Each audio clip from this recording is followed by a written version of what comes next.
"Get your hands off my arm," the woman hissed, her voice a low and venomous thing that cut through the cabin's polite murmur.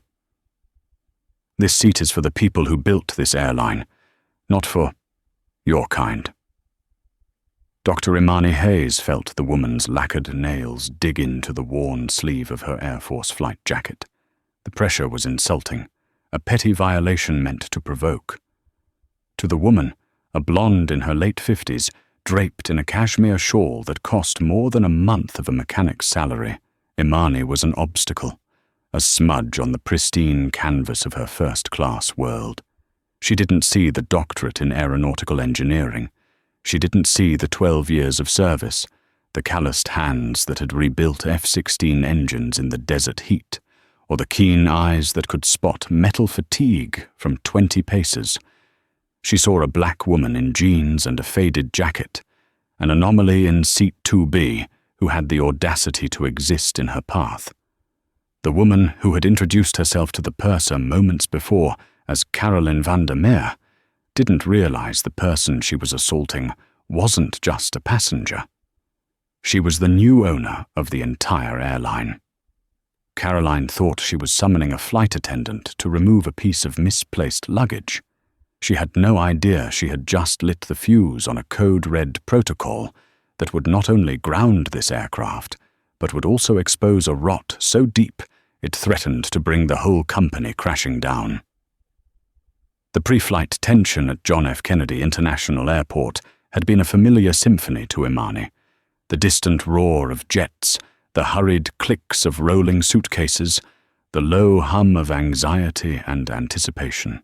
She had sat in the majestic Air Celestial Lounge, not in the cordoned-off VIP section, but in a simple armchair by the window, nursing a cup of black coffee. To anyone who bothered to look, she was just another traveler. Her hair was pulled back in a tight, practical bun. No makeup, no jewelry save for a simple, functional watch. Her attire was her old uniform off-duty, comfortable jeans, sturdy boots, and the olive-drab flight jacket with the ghost of a name patch still visible on the chest. There was nothing about her that screamed CEO, and that was precisely the point.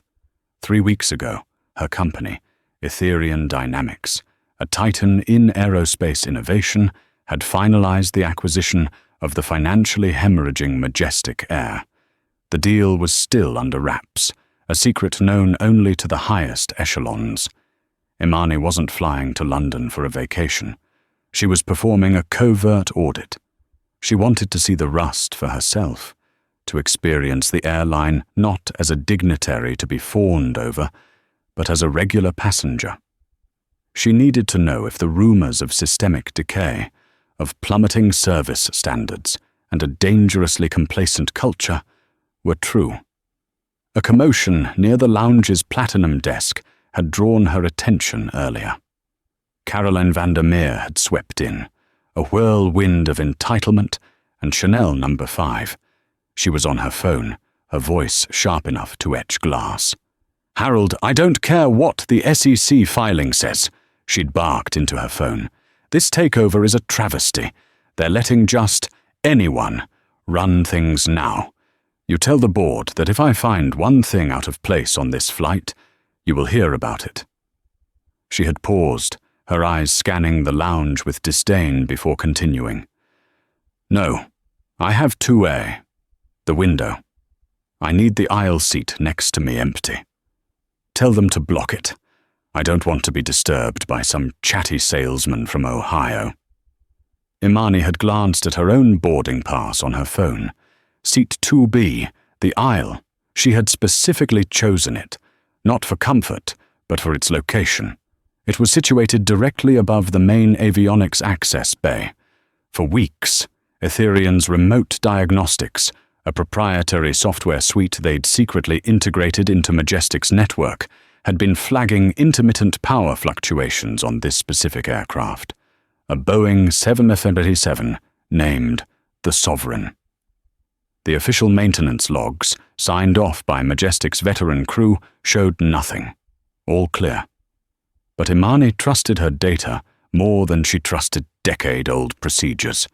She trusted the faint, almost imperceptible electronic whine her sensors were picking up, a sound like a dying star, a sound that could precede catastrophic failure.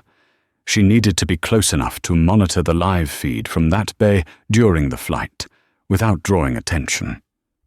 She watched Caroline end her call and march to the desk, demanding a pre-boarding glass of champagne from the flustered agent. This, Imani thought, sipping her now cold coffee, was the face of the decay.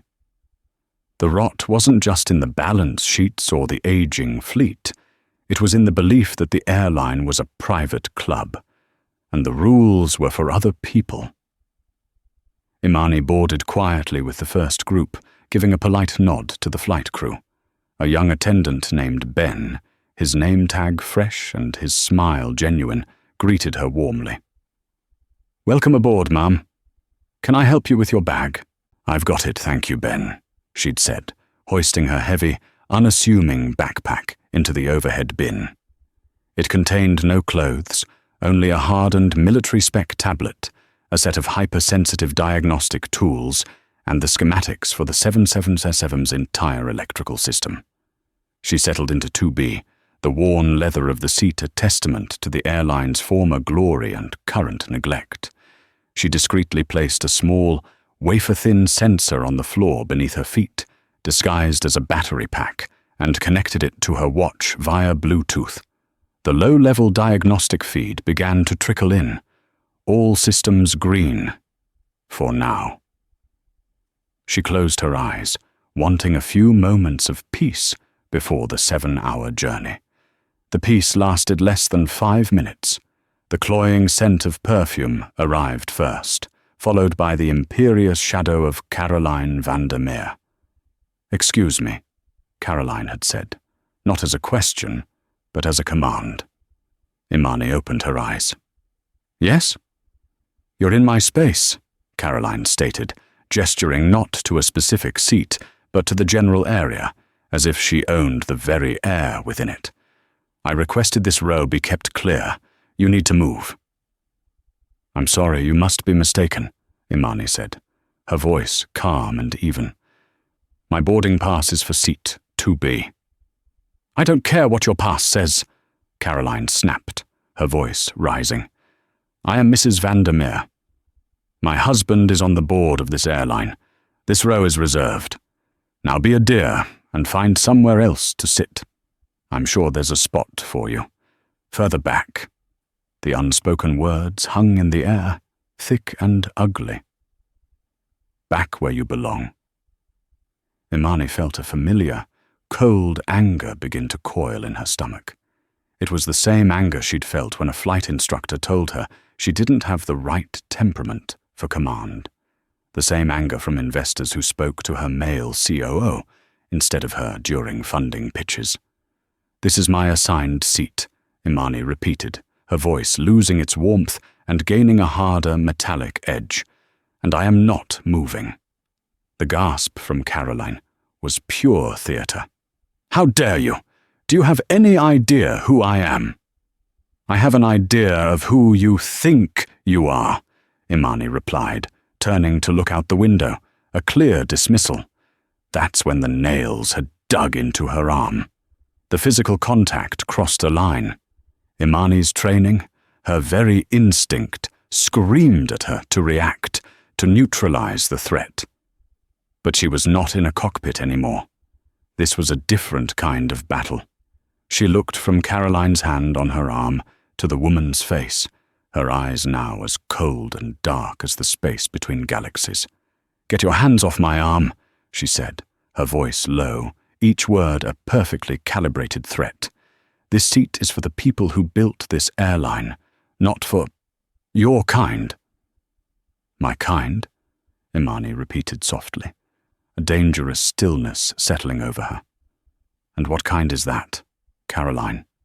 Caroline, emboldened by Imani's lack of a physical response, sneered. "The kind that doesn't appreciate the finer things. The kind that gets a lucky upgrade and thinks it makes them royalty. This airline has standards." She released Imani's arm, only to scream down the aisle. "Margaret, get over here this instant!" The purser, a woman whose severe hairstyle seemed to match her disposition, hurried over, her face a mask of practiced servility. "Yes, Mrs. Vandermeer, is everything all right?" "No, Margaret, everything is not all right," Caroline wailed, pointing a trembling, accusatory finger at Imani. "This person is refusing to move from my row. I specifically told your ground staff it was to be kept empty, and she threatened me." Imani raised an eyebrow. "I told her to unhand me. That's a boundary, not a threat." Margaret didn't even glance at Imani. Her focus was entirely on placating the board member's wife. "Mrs. Vandermeer, I am so terribly sorry. There must have been a computer error. We'll sort this immediately." She turned to Imani, her expression shifting from fawning to disdainful. "Ma'am, I'm going to have to ask you to move. We have another seat for you in row 12. "I'm not moving to row 12, Imani stated flatly. "I am in my assigned, paid-for seat." "Now, listen here," Margaret began, her voice taking on a patronizing tone. "Mrs. Vandermeer is one of our most valued Diamond Medallion passengers. We have a duty to ensure her comfort." "And what about my comfort?" Imani countered. "Or the rules of your own ticketing system? Does her medallion status give her the right to physically assault other passengers?" The accusation hung in the air. The young attendant, Ben, who had been quietly observing from the galley, looked horrified. Other first-class passengers were now peeking over their partitions, their expressions a mixture of curiosity and discomfort. "That is a ridiculous allegation," Caroline shrieked. "I barely touched her. Margaret, call the captain. I want her removed from this flight.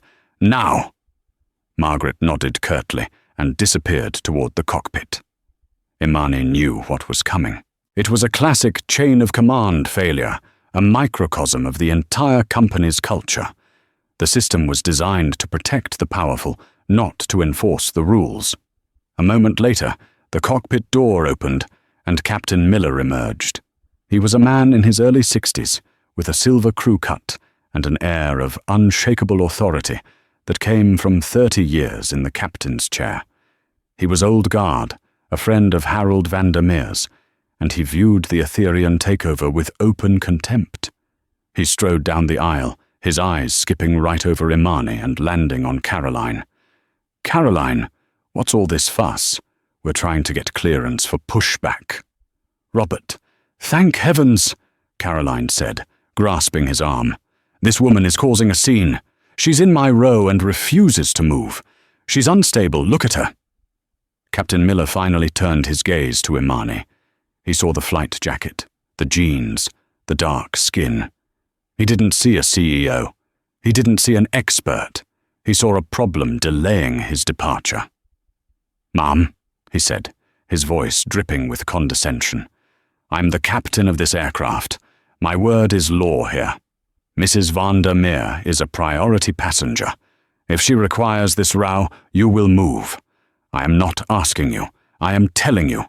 Grab your bag and go to 12C, or I will have Port Authority police escort you off this plane." Imani felt the last thread of her patience snap. This was no longer just about a seat. It was about the rot. The captain was willing to eject a ticketed passenger based on the whim of an influential friend, completely disregarding protocol, safety, and basic decency. This was the culture that led to falsified maintenance logs and counterfeit parts. "You're making a mistake, Captain," Imani said, her voice dangerously quiet. "The only mistake here was letting you on board," he shot back. "You have 10 seconds to move." In her frustration, Caroline made a fatal error. She reached up to the overhead bin to get her own bag, and in a fit of pique, she shoved Imani's heavy backpack out of the way. The bag tumbled out, hitting the armrest of seat 2A and bursting open, its contents spilling into the aisle. The cabin fell silent. Lying on the plush carpet were not clothes or magazines, but a high-spec data tablet, complex wiring harnesses, and a gleaming, precise set of digital calipers. Caroline scoffed. "What is all this junk? Are you a plumber?" Captain Miller stared at the equipment, a flicker of confusion crossing his face before his arrogance reasserted itself. "I don't care if you're building a spaceship in there. Get your junk and get out. 5 seconds." Imani looked at the scattered tools of her trade. She looked at the smug, ignorant faces of the captain and the board member's wife. She looked at the terrified face of young Ben in the galley. She had wanted to observe. She had wanted to gather more data before acting, but they had forced her hand. She slowly bent down, not to pick up her things, but to retrieve her phone from her jacket pocket. "You're right, Captain," she said, her voice resonating with a newfound authority that made him pause. "We should call the authorities." She held his gaze. "But I'm making a call first."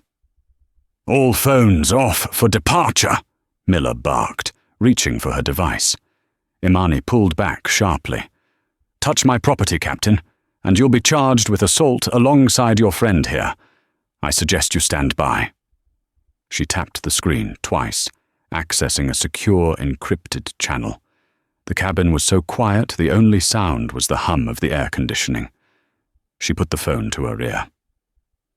"Mission Control, this is Alpha 1. A beat of silence.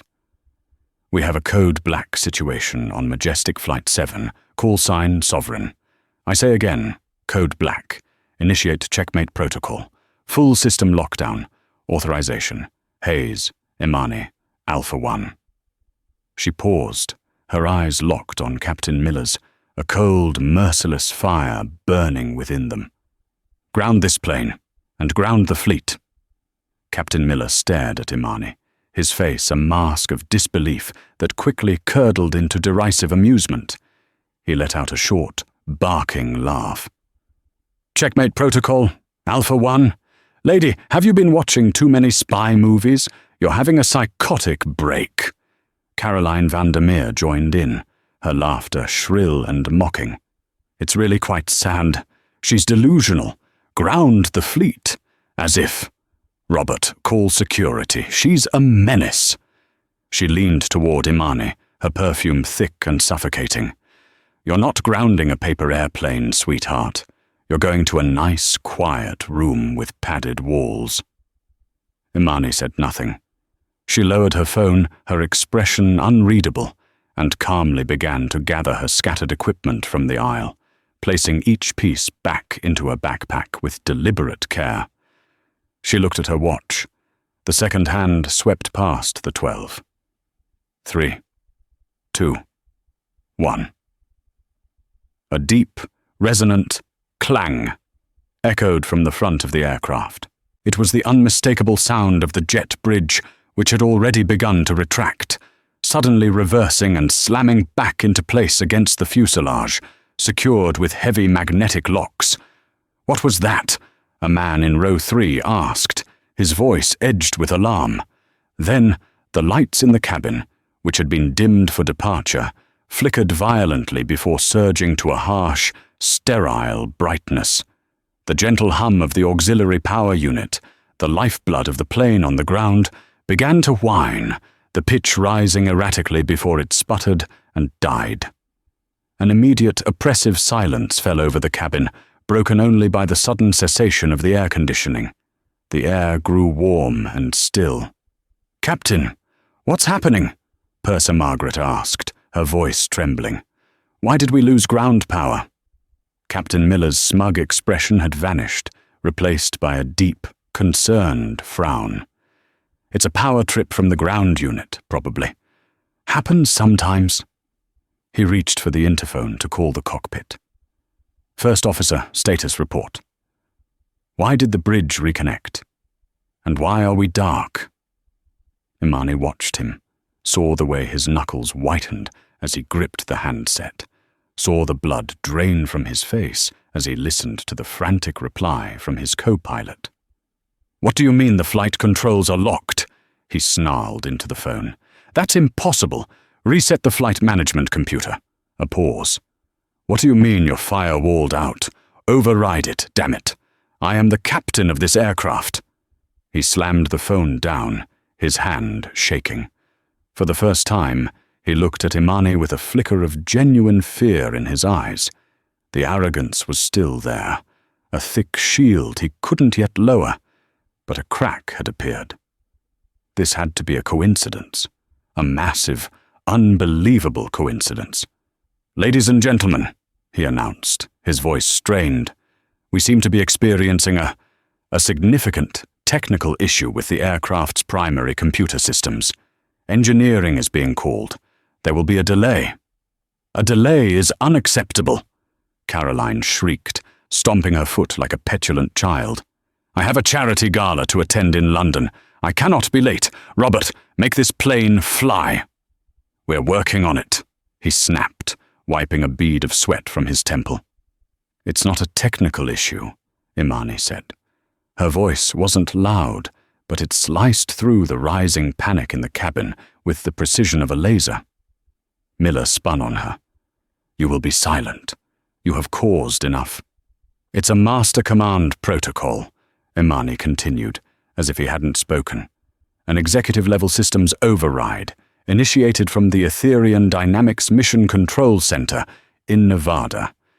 It's a kill switch, Captain, a feature my company installs in all its proprietary flight control systems. Right now, the flight computer on this plane and every other Majestic airplane connected to a network in North America is completely slaved to our server. Your controls are disconnected. This plane is, for all intents and purposes, a brick. No one is flying anywhere until I give the order." "You're insane," Caroline spat. "You're a crazy person making up stories." Just then, a ripple of electronic chimes spread through the cabin. Phones were buzzing to life with news alerts. The man in row 3, a hedge fund manager by the look of his suit, answered his. "Hello. Stephen, what is it? Now?" His eyes widened. "On Bloomberg? You're kidding." He looked up, his face pale with shock. "It's on the news. Etherian Dynamics has grounded the entire Majestic Air Fleet, citing a critical, fleet-wide safety threat discovered by their new CEO. Caroline's phone buzzed. It was her husband, Harold. She put it on speaker, a reflexive act of demonstrating her importance. "Harold, thank God. This airline is a complete disaster. I'm trapped on the tarmac with some lunatic who— Caroline, shut your mouth and listen to me." Harold's voice roared from the tiny speaker, raw with panic. "Are you in the air yet?" "No, we're stuck. The power is off. She won't let us— Get off that plane!" Harold screamed, his voice cracking. "Get off now. The market is in free fall. They're saying Etherian found something rotten in the maintenance logs. A criminal investigation is being launched. The FAA is involved. Caroline, who is on that flight with you? Did you see anyone unusual?" "What are you talking about?" Caroline stammered. "There's just this woman who stole my seat." "A woman?" Harold's voice dropped to a terrified whisper. "What does she look like? Is she a black woman, maybe late 30s, wearing an old flight jacket?" Caroline slowly turned her head, her eyes wide with dawning horror, and stared at Imani. Imani met her gaze, her face a placid mask that revealed nothing and concealed everything. "Yes," Caroline breathed into the phone. She's right here. In 2B. A long, choked silence stretched from the other end of the line. Then Harold spoke, his voice sounding like a dead man's. "Caroline, what did you do to her?" I just told her to move. I pushed her bag." "You pushed her bag?" Harold choked out. "Caroline, you imbecile! That's not a passenger. That's Dr. Imani Hayes. She's the founder and CEO of Etherian. She owns the plane you're on. She owns the ground crew. She owns the damn company, Caroline. She owns us! The phone slipped from Caroline's trembling fingers, clattering to the floor. Captain Robert Miller stood as if flash frozen, his face the color of spoiled milk. He looked at Imani. He looked at the flight jacket, the military-grade tablet, the confident, unyielding calm in her eyes. The pieces of the puzzle didn't just fall into place. They slammed together with the force of a mid-air collision. Imani stood up, the authority she'd held in check now radiating from her like heat. "Ben!" she called out, her voice calm and clear. The young flight attendant appeared from the galley, looking as though he'd seen a ghost. "Yes, ma'am?" "Dr. Hayes?" he stammered, having overheard the call. "Please bring me a bottle of water," Imani said, and I believe I asked for the authorities. As if summoned by her words, the thud of heavy boots echoed down the jet bridge. The cabin door, which required a complex hydraulic release, hissed open with an ease that suggested an external override. It wasn't the Port Authority police. It was a team of 8 people in dark, severe suits. They were led by a grim-faced man Imani recognized as Agent Coulson of the FAA's Special Investigations Unit, flanked by 2 federal air marshals and Etherian's chief legal counsel. Captain Miller instinctively puffed out his chest, a pathetic attempt to reclaim his lost authority. "Agent Coulson, thank God. We have a situation here.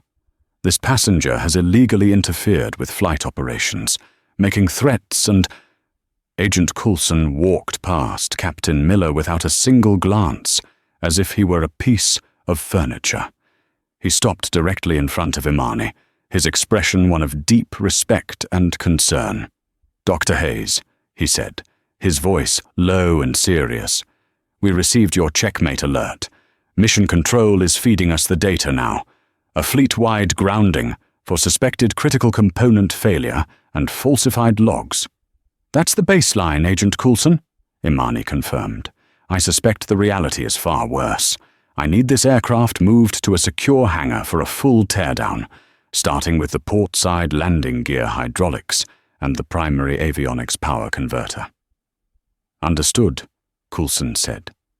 He then turned, his gaze finally falling on the petrified Captain Miller.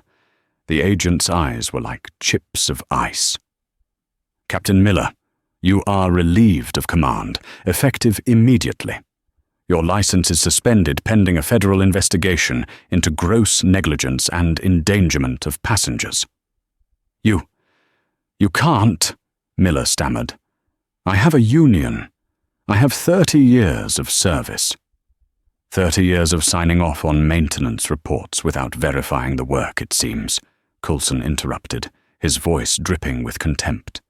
"The instability you were so concerned about was the only thing that just saved the lives of the 287 souls on this plane.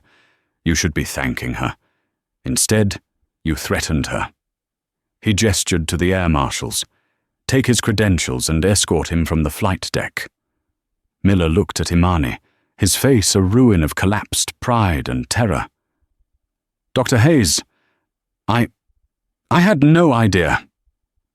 "If you had known who I was, you would have treated me with respect," Imani finished for him, her voice devoid of sympathy. "That is the entire problem, Captain. Respect shouldn't be contingent on a title or a bank account. It should be the default setting. Your failure to understand that is indicative of the same cultural rot that allowed counterfeit parts onto this aircraft. Get your things. You are no longer welcome on my plane." As the marshals led the disgraced captain away, his career ending in a silent walk of shame, Imani turned her unwavering attention to the last remaining piece of the puzzle. Caroline Vandermeer was backed against the cabin divider, her cashmere shawl clutched around her like a shield. The mask of aristocratic superiority had shattered, revealing the terrified Hollow. The woman beneath the shattered veneer of aristocracy was a small, fragile thing. "Dr. Hayes," she whimpered, the name a foreign, bitter taste in her mouth. please. It was all a dreadful misunderstanding. A terrible, terrible mistake. I'm under a great deal of stress. My husband, the takeover. Surely you can understand." Imani looked not at Caroline, but at the digital calipers still resting on the floor, a gleaming instrument of truth amidst the wreckage of lies. She bent down, her movements fluid and unhurried, and picked them up. The cold, heavy steel felt like an extension of her own resolve, a comforting weight of precision in a world of chaotic deceit. "Understand what, Caroline?" Imani's voice was quiet, almost conversational, yet it carried an unnerving resonance that silenced the ambient hum of the grounded aircraft. That stress is a currency you can use to purchase racism and assault, that your personal comfort is a non-negotiable asset, while the lives of 287 other people are acceptable collateral damage? She took a deliberate step closer, invading the cloud of Chanel No. 5 with the clean, metallic scent of her purpose. "Let me help you understand something else."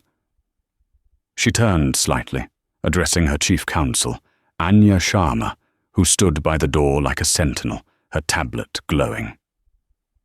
"Anya, what's the preliminary financial impact of this grounding, as of this minute?" Anya's fingers danced across the screen.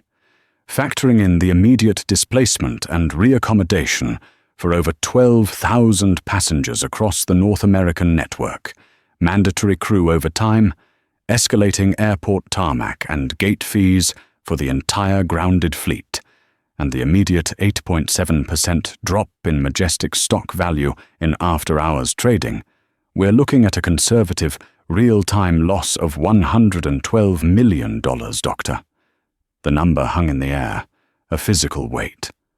Caroline's jaw unhinged slightly, a silent, gaping O of disbelief. 100 million, she whispered, the words dissolving into air. "And that," Imani continued, her voice dropping to a near whisper that was somehow more terrifying than a shout, "is just the appetizer. That's the cost of stopping the bleeding. It doesn't begin to cover the main course." She held up the calipers. "This is a tool for measuring tolerances, Caroline. The tiny fractional differences between success and catastrophic failure. The main course is the cost of replacing the counterfeit hydraulic actuators and primary avionics power converters across all 58 long-haul aircraft in this fleet. Substandard parts that our initial trace suggests were supplied by a shell corporation, a company called Vandermeer Logistics." The last two words were not an accusation. They were a verdict. Caroline went a shade of white that Imani had previously only seen on fuselage paint. Her body began to tremble, a fine, uncontrollable tremor that started in her hands and spread through her entire frame. I don't know anything about that," she stammered, her eyes darting around for an escape that didn't exist. "That's Harold's business. I'm his wife." "Are you?" Imani's gaze was relentless, pinning the woman to the cabin divider. "Because moments ago, you were very concerned about your kind building this airline. Did you believe that legacy gave you and your husband the right to sell it for scrap, piece by piece? To systematically replace its bones with chalk, endangering thousands of lives, all to pad an already overflowing bank account?" Imani's expression hardened. The power converter on this plane, the Sovereign, was arcing. The data shows it would have failed somewhere over the North Atlantic, in the dark, 7 hours from the nearest runway. It would have fried every system. The lights, the controls, the radios, everything. You would have fallen for 20 minutes in a silent, powerless metal tube. That's what Harold's business was selling. "No! He would never!" Caroline cried, the shriek raw with a terror that was finally horribly real.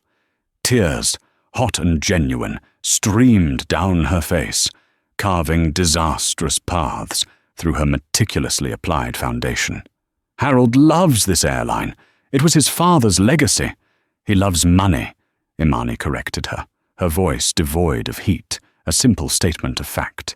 "He loved his legacy so much that he was willing to burn it to the ground for the insurance payout.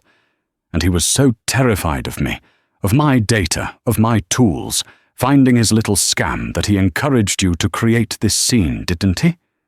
He knew I was on this flight. He told you to cause a distraction, to paint me as unstable, to give the board an excuse to challenge my authority before I could dig too deep. He didn't just use you as a pawn, Carolyn. He used you as a flare, hoping to blind me while he burned the evidence." Imani lifted her wrist, tapping the face of her watch. "Anya, play the recording from Harold's last call." From Anya's tablet, Harold Vandermeer's voice, tinny and distorted with panic, filled the cabin. "Caroline, you imbecile! That's Dr. Imani Hayes. She owns the damn company. Caroline, she owns us." Caroline flinched as if struck. The sound of her husband's voice, stripped of its usual bluster and filled with pure, craven fear, was the final blow. Her carefully constructed world didn't just crack, it atomized.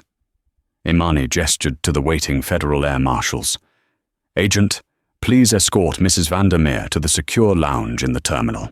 The FBI will want to have a very long, very detailed conversation with her about her husband's business practices.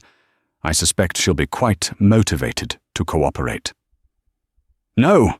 Caroline shrieked as the marshals took her by the arms, their grip firm but professional. The fight went out of her in a rush, replaced by a desperate, pathetic pleading. "Please, Dr. Hayes, Imani, please, don't let them take me. I'll do anything. I'll give you anything." "The time for transactions is over," Imani said, turning her back on the woman. "A final, complete dismissal. You have nothing left to offer." "I am Carolyn Vandermeer," she screamed, a last, futile invocation of a name that was now an anchor, dragging her down into the abyss. "My husband is Harold Vandermeer."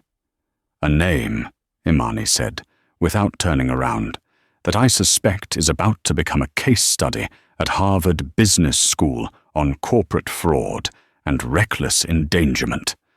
Take her away."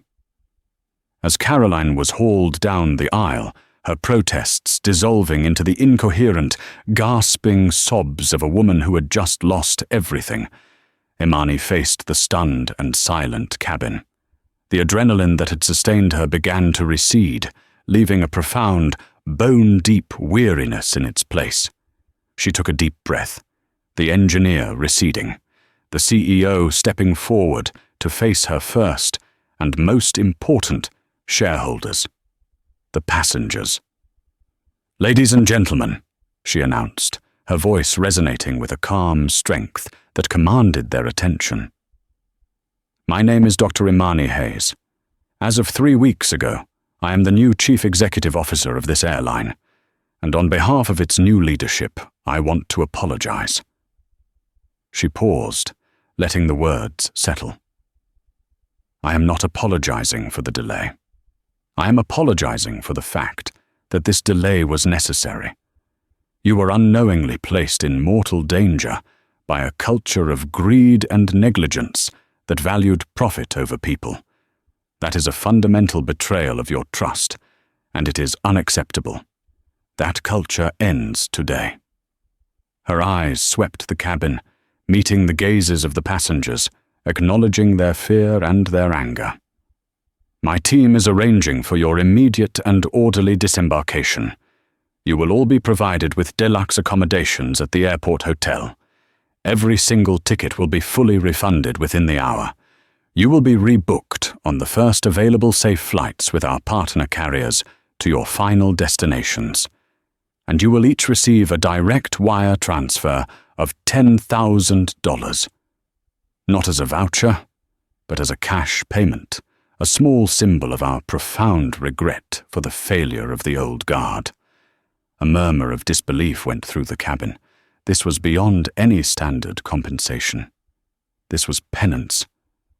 Imani's eyes found Ben, the young flight attendant, who was standing by the galley, his expression a mixture of shock and undisguised awe. And for the crew members, she added, her voice softening slightly, but her gaze fixed on him, who demonstrated professionalism, integrity, and a commitment to the rules under extreme pressure, you can expect promotions and bonuses. Our new culture will not reward connections. It will reward competence. It will reward character. A single passenger, the hedge fund manager from row 3, began to clap. It was a slow, deliberate sound that was quickly joined by others, swelling into a wave of applause that filled the cabin. It wasn't just for the money or the hotel rooms. It was for the raw, transparent honesty. Imani gave a slight, weary nod of acknowledgement. She zipped her heavy backpack, the symbol of the battle she had just won, and followed Agent Coulson and his team off the plane, leaving the wreckage of Majestic Air's reputation behind her. The real work, the long, arduous, and crushingly complex process of rebuilding, was just beginning. The secure hangar at JFK was a cathedral of consequence. The Boeing 777, the Sovereign, sat under the merciless glare of massive floodlights, its gleaming fuselage stripped open in a dozen places. It looked less like an aircraft and more like a patient undergoing emergency surgery. The cavernous space smelled of jet fuel, ozone, and hot metal. It was filled with the controlled chaos of FAA inspectors, NTSB investigators, and Etherian's own elite engineering team, whom Imani had flown in from Nevada on a private charter. For 72 hours, this hangar was her world. She did not leave. She did not sleep, subsisting on stale coffee, protein bars, and the ferocious energy of a crisis in motion. Having swapped her flight jacket for a pair of dark blue Etherian overalls, she moved through the hangar not as a remote executive, but as the lead engineer she had always been. "You were right, Doctor." The voice belonged to Sal, a grizzled senior mechanic with hands as gnarled as ancient tree roots and more hydraulic fluid than blood in his veins. He had been with Majestic for 40 years and had viewed her with deep suspicion for the first 6. He held up a metal bolt, pinched between 2 fingers as if it were a dead insect. "It's a counterfeit. A damn good one, but still fake. The tensile strength is 32% below spec. But this is the killer." He used Imani's own calipers, which he now handled with an almost reverent care, to measure the bolt's head. "It's off by 0.2 of a millimeter, just enough to fit, to pass a visual inspection.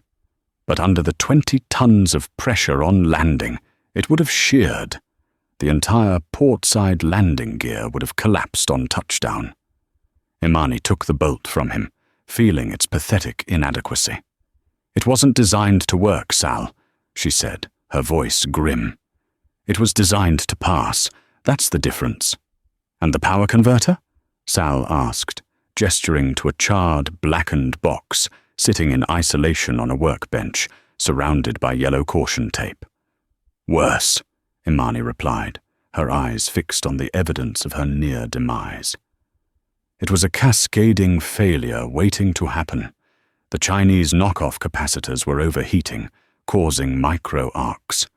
Another couple of hours at cruising altitude, the insulation would have burned through, frying the entire avionics suite. The pilots would have been flying a 200-ton glider at 35,000 feet. "You didn't just ground a flight, Dr. Hayes," Sal said, his voice thick with a respect that had been hard-earned over 3 sleepless days. "You prevented a headline." Her tablet buzzed. It was a secure video call from Anya. Imani stepped into a quiet corner, the roar of the hangar receding to a dull thrum. Anya's face appeared, sharp and triumphant. "We have him," she said, without preamble. The FBI arrested Harold van der Meer an hour ago on the tarmac of the Teterboro airport. He was trying to board a private jet to the Cayman Islands. He folded like a cheap suit. Did he confess? Imani asked, rubbing her burning eyes. He's singing an opera, Anya confirmed. Gave up the entire scheme. He'd been doing it for 3 years, ever since the airline started losing money, systematically replacing key components with cheap knockoffs and funneling the massive cost difference into offshore accounts. He admitted he knew you were on that flight, and that he told Caroline to make a fuss to try and discredit you before you could find the paper trail. He's blaming her, of course. Says she was greedy, that she pushed him to it. Let him, Imani said, a wave of cold disgust washing over her. The money trail won't lie. The immediate threat was contained, but the fallout was a raging inferno. From her makeshift command center in a glass-walled office overlooking the hangar floor, Imani waged a multi-front war. She directed the inspection of all 58 long-haul aircraft, a logistical ballet of staggering complexity. The final tally was horrifying. 42 of them were grounded due to identical counterfeit parts. The rot was systemic. She held a press conference from the hangar floor, standing before the dissected engine of the Sovereign. Flanked not by lawyers and PR agents, but by Sal and his team of mechanics, she didn't offer excuses. She presented data. She showed the counterfeit bolt, explained tensile strength, and detailed the catastrophic failure scenario with the calm, terrifying precision of an engineer. She took full responsibility, not just for the grounding, but for the failure of the previous management that her company had acquired. She then held marathon video conferences with the pilots' union and the mechanics' union. They were hostile, expecting layoffs and blame. Instead, she listened. She heard their stories of ignored warnings, of being forced to sign off on maintenance they weren't sure about, of a culture that punished caution. Then she laid out her plan, a complete overhaul of maintenance protocols, a new anonymous safety reporting system managed by a third party, better tools, better training, and a 15% fleet-wide pay raise for all maintenance and flight crews, effective immediately. You are not a cost to be managed, she told them, her voice ringing with conviction. You are the firewall that keeps our passengers safe. From now on, you will be treated as such. On the 4th day, she finally left the hangar and walked into the pandemonium of the JFK terminal. Every Majestic air counter was a war zone. Thousands of stranded passengers, their lives upended, were screaming at overwhelmed agents. The brand was toxic. The damage, despite her swift actions, was catastrophic.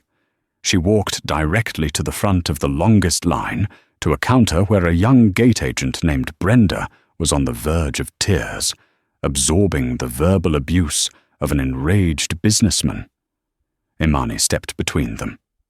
"Excuse me," she said, her voice quiet but firm. The businessman turned his fury on her, not recognizing her. "And who the hell are you?" "I'm the person responsible for this," Imani said calmly. "My name is Imani Hayes. I'm the CEO, and you will not speak to my employee that way." The man, stunned into silence, simply stared. Imani turned to the agent. "What's your name?" "Brenda, ma'am," she whispered, her eyes wide. "Brenda," Imani said, her voice softening. "You and your team have been working miracles under impossible conditions. You're all getting a 1-month salary bonus for your service this week. Now please, take a break. Go get some coffee. My team will handle this." Brenda nodded, tears of relief streaming down her face, and walked away. Imani took her place behind the counter, pulled the keyboard toward her, and addressed the shocked passengers in the line. "I understand you are angry. You have every right to be. We failed you, and we are going to make it right, starting now." Her fingers flew across the keys, her movements deft and sure. I have just signed a multi-million-dollar contract to charter a fleet of private jets from NetJets and FlexJet. They will begin arriving in 90 minutes. We are going to clear this entire backlog by morning.